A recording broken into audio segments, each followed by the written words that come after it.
So today I wanted to give an overview of using Perma-ledger. I've created another couple of videos which are more specific to particular areas. Here I'm just going to go through a typical use case scenario.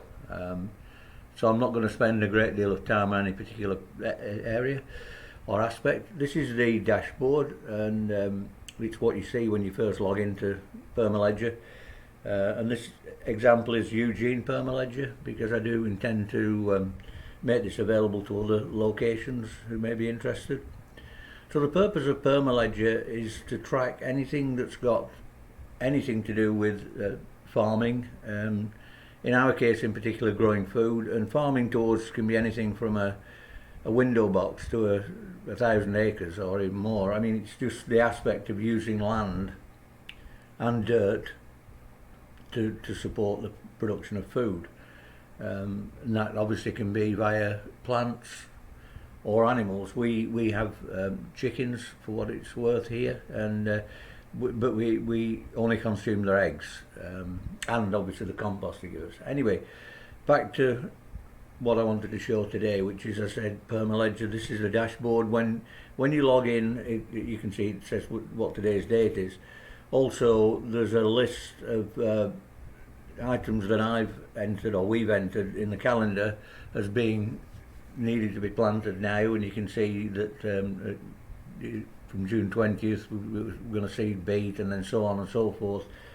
And this is a one-time thing, in the sense that you go in and add the seeding, which I'll show you in a minute, without it being and seeding is what, it's a little confusing, because seeding is what is the action of putting something into soil. Although I should be more specific than that. Typically it's when something is transplanted, because obviously there's germination. So anyway, without trying to confuse issues, let's take a look at some of the key areas.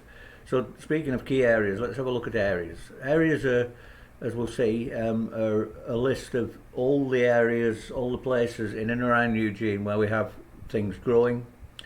You can see there's a list of different places here.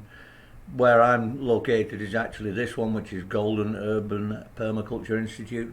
This is where we've got the most growing of any other place. I can give you an idea of that if I pick one of these areas here.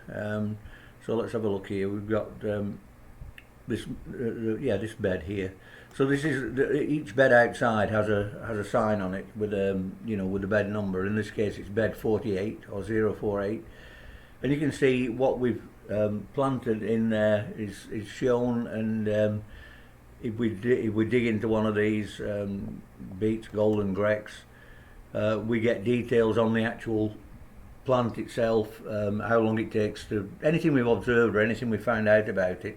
And the key issue in this place, and I'm going to really amplify that in planting, is you see there's what's called a QR code, and that's attached to every seed we have in this Perma-ledger. And you can see here that there's more detail that we actually, this was done via seed in the ground, and we actually put some in there into this particular bed 48 on the 12th of April 2019.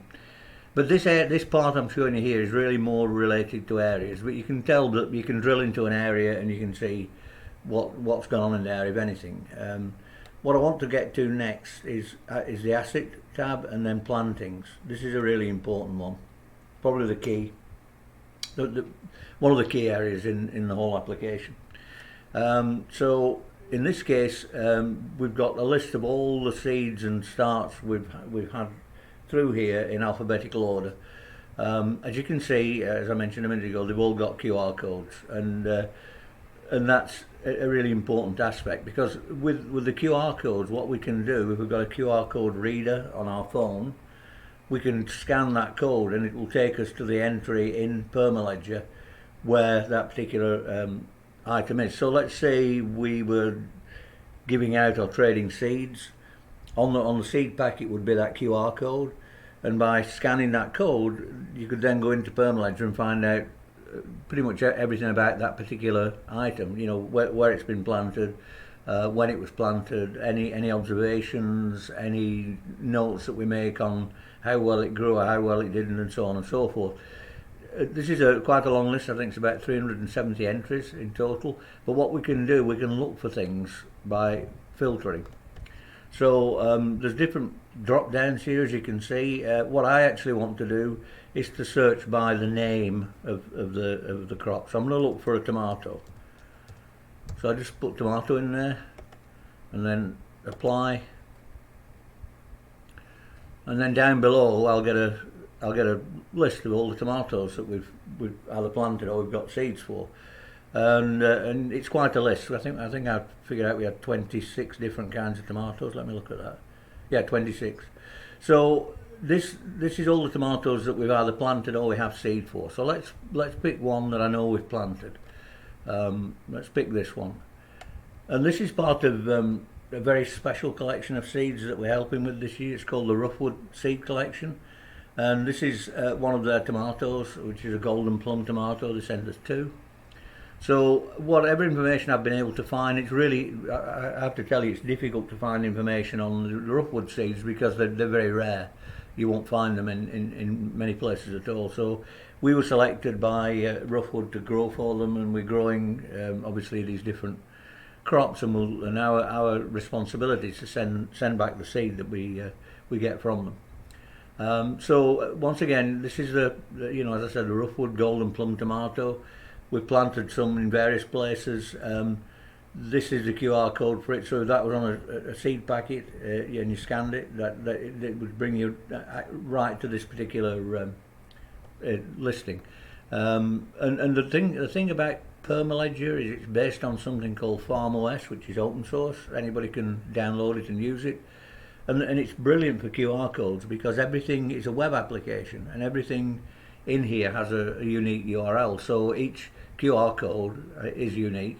So by scanning this in a smartphone, you'll come right to this page here and find out anything you want to know about this particular plant. And that might involve where has it been planted. And here you can see there's quite a number of places that it's been planted. People took starts from us and planted them, and we're tracking those, because when we give starts out, one of the things we ask for is that we get 25% back of any yields, and from that we can get the seeds that we need for seed saving for next year.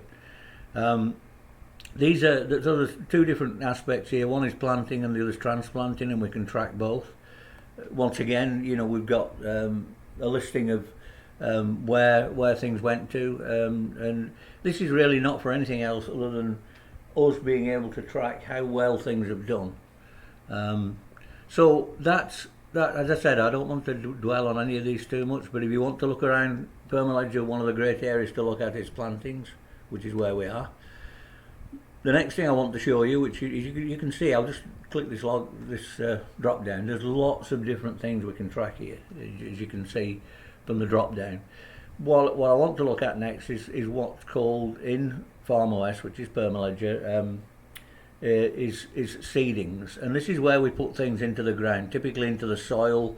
When we germinate things, we usually keep them in the planting area. But this is a choice, this is how we're using it. There's no hard and fast rule in that regard.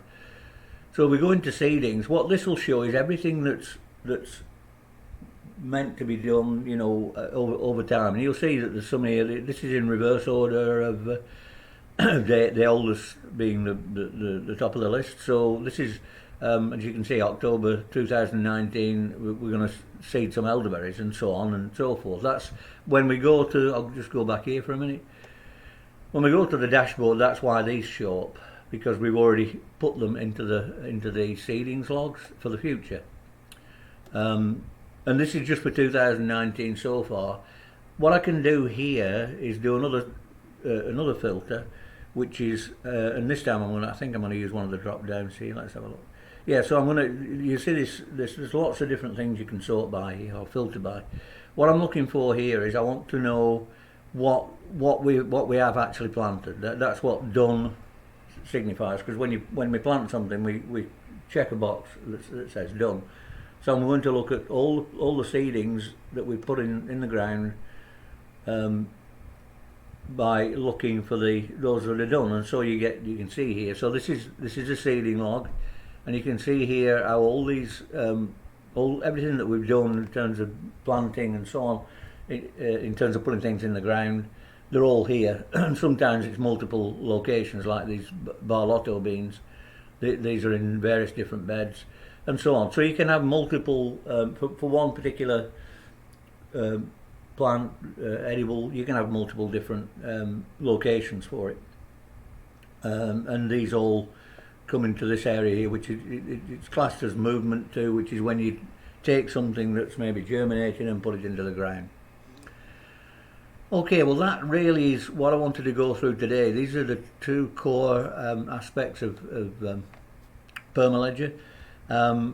This is our first year in full use with it, and it's going to be getting more important to us, and we'll be certainly, you know, when we get through all the things we're going to go through, which is the next big thing will be harvesting, and then after that will be seed saving. All of it will be tracked in here. We can track anything in actual fact.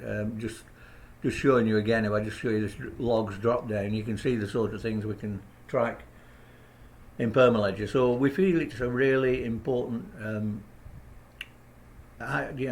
fairly important item for us, and I think that it's growing in use here in Eugene in Oregon, and I see that continuing to grow. And if anybody's watching this is interested in doing something with a Perma-ledger in their area, please just reach out to us, and you know, we'll be happy to help one way or another. Okay, thank you for listening and watching, and with that said, we'll go back to where we started, which is the dashboard. Once again, thank you very much.